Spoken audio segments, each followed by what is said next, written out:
Channeling the Pleiadians. Um, Now, the Pleiadians are the future humans. I even know some friends who come to channel that they also have a spiritual connection between the Pleiadians. And what I have gathered information about Pleiadians so far is that basically most of them are in blue energy. The Pleiadians are a star, but this information is all from channeling. I have never read anything, I have never even been interested in them. The first, what caught my interest was Billy Mayer or Billy Meyer or something like this, who had a contact with UFOs. And the UFO contact was real. When I looked at the ships that were filmed, I felt a strong connection between the Pleiadians, and then there was a woman instantly who appeared in front of me, and she was looking at me. And that woman was bright hair. Well, anyway, it was a human. I cannot describe in detail because I have a lack of English words. But the thing is, what I felt from her is that she doesn't have any aggression. And the thing is why I asked, why did she came to Billy Mayer's? Because that location was the opposite from USA. It was the European continent. It was in mountains. And that Mayer was a peaceful, loving person. That was the reason. And I said, why don't you come to me? They said, because I'm aggressive.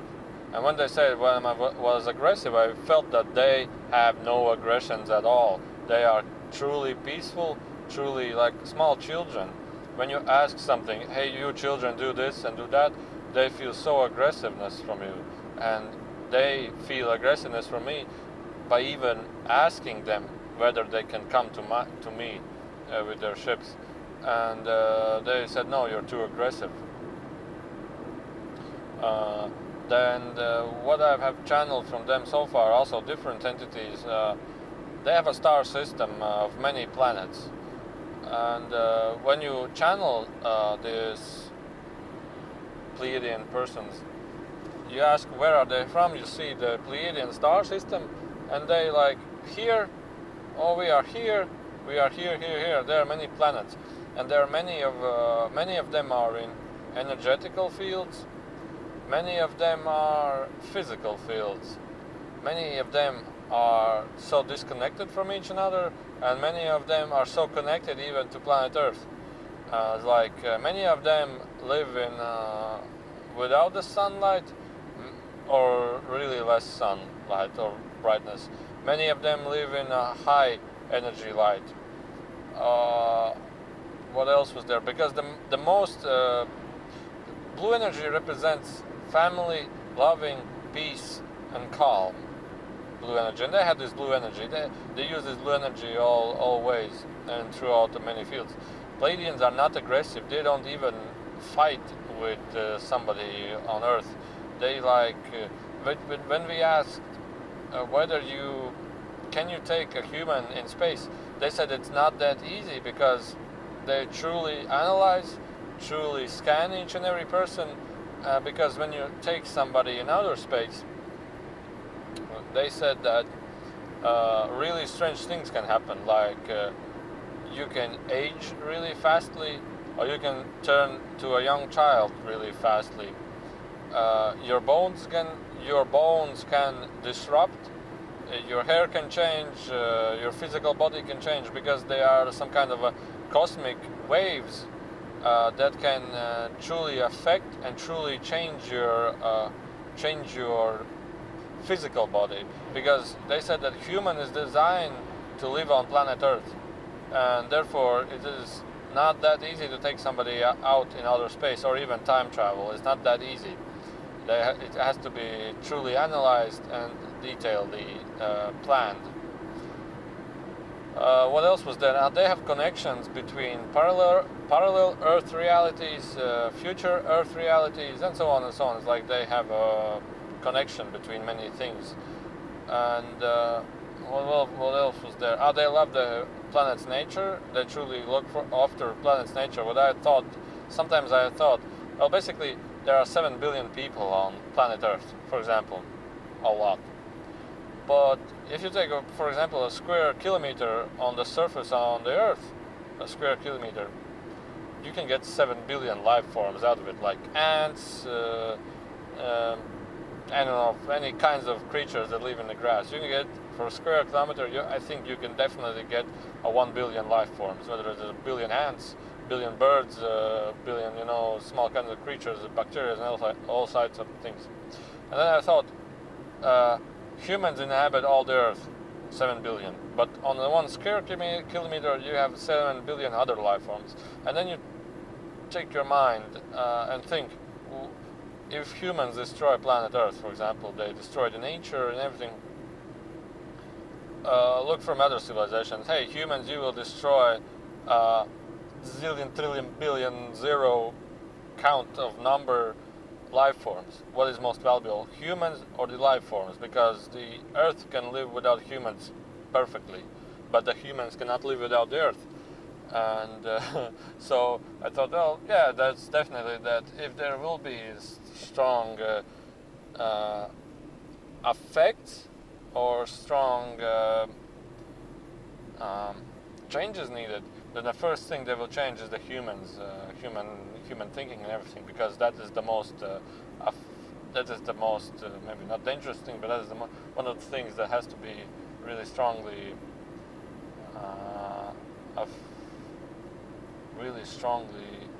the humans really affect Earth, and this is the thing that has to be monitored or observed or changed.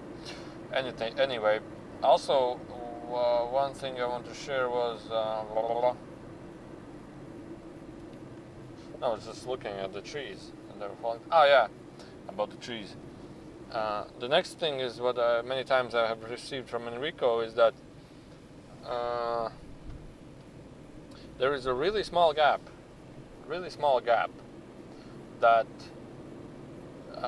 if you, for example, cut down trees, if you cut down nature, there is a really small gap that the sun can start to burn out all life on Earth, because the oxygen in the sky gets depleted.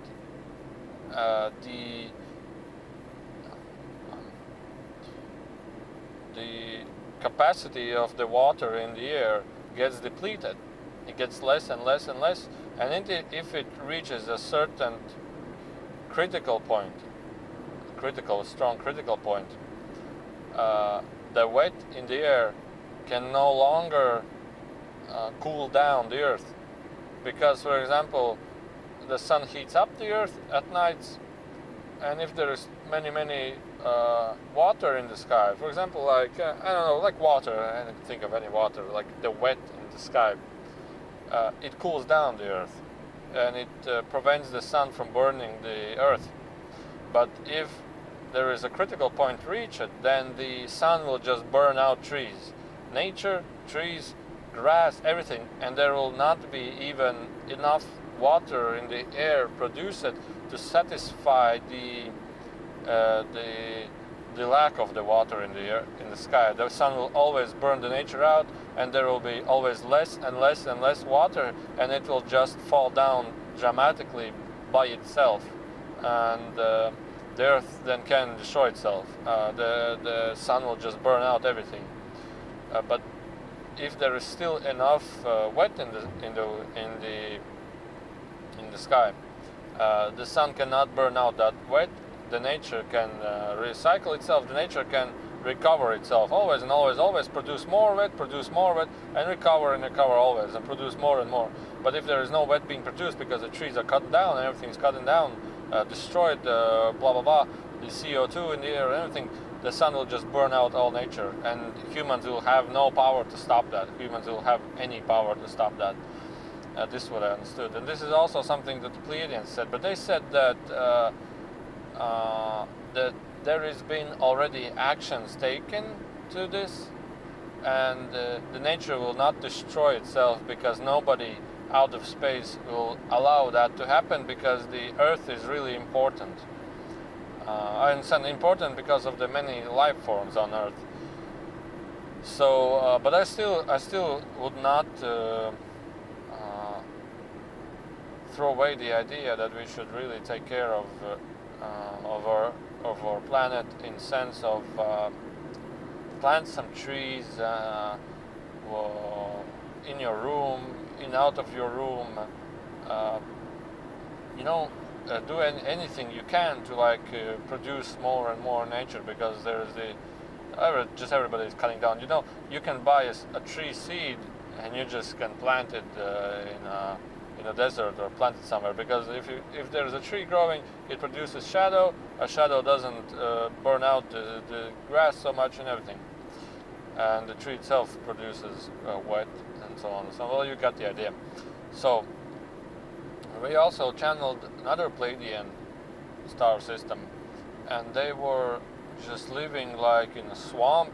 This is what I felt, but not like in a swamp, like in a field of a dream state. There's a planet with energy that there is like nothing going on, and you are in complete dream state. Blue energy, loving energy, everybody is fogged, like a fog energy, and there's a dream state. I felt this is a planet somewhere far from the reach of the Pleiadian star system, but they're still in connection. Then we channeled some kind of a contactors, some kind of like a telephone center that these entities, that these beings are like humans, but they have reached some kind of a spiritual level that they are like, also they don't have a physical body, they are like fog. Their body is like fog, and they have the connection between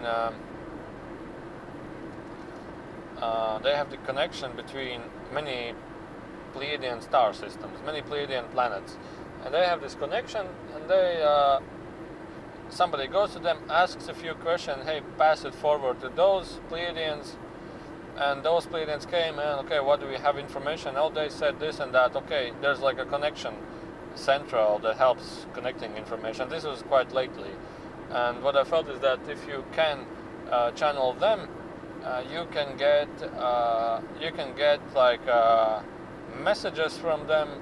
You can send messages to somebody else. They are like assistants. They're like a telephone center. Okay.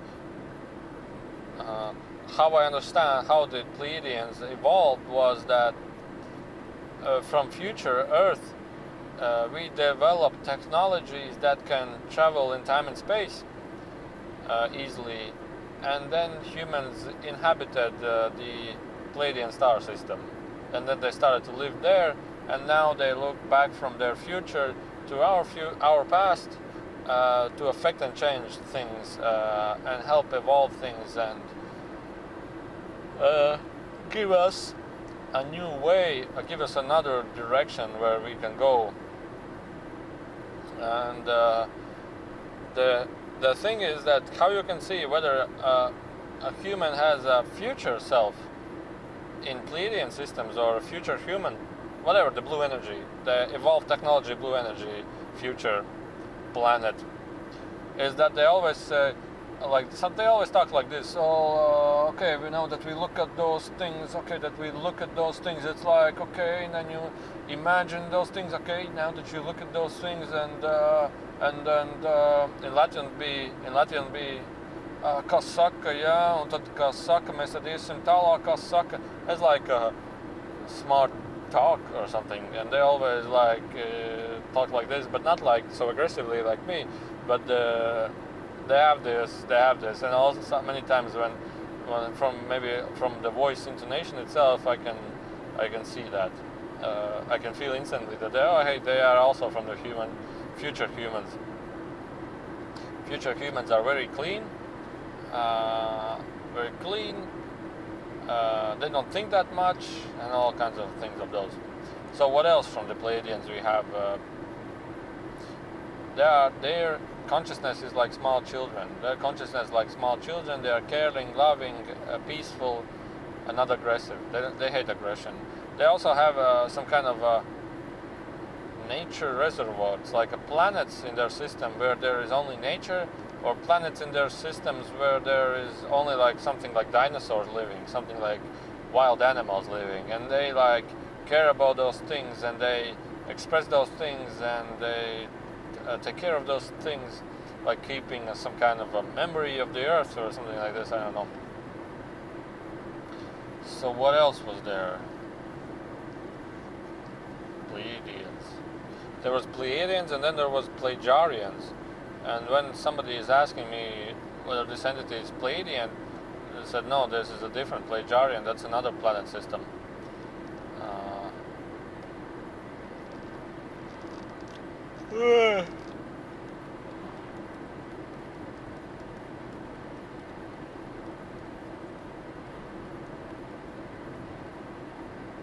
Oh yeah, and keep in mind that whether you channel a Pleiadian or whether you channel another Pleiadian, the personality still can be different. It's like humans. You talk with me, you talk with somebody else, you talk with somebody else. You ask them those questions, but they answer different things because one is interested in robots, one is interested in computers, one is interested in nature. They have different thinking. So this is also many times that the entities themselves have a wide range of perspectives. When you channel different entities, they don't share the same information because there is no need to have the same information. In terms, even if I channel the same entity, yeah, we talked about this, and that's what they reply. Yeah, we talked about this. There is no reason to talk with you anymore. There is no reason to channel anymore. But for example, if another woman wants to connect to that being, they share different information. They both are excited to exchange information, and they can receive different information, like additional information. And yeah, this is an interesting thing.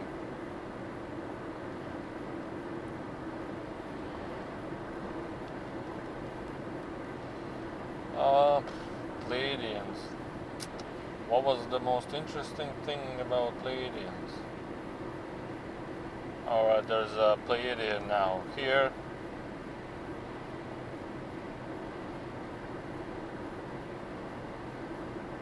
Observing me.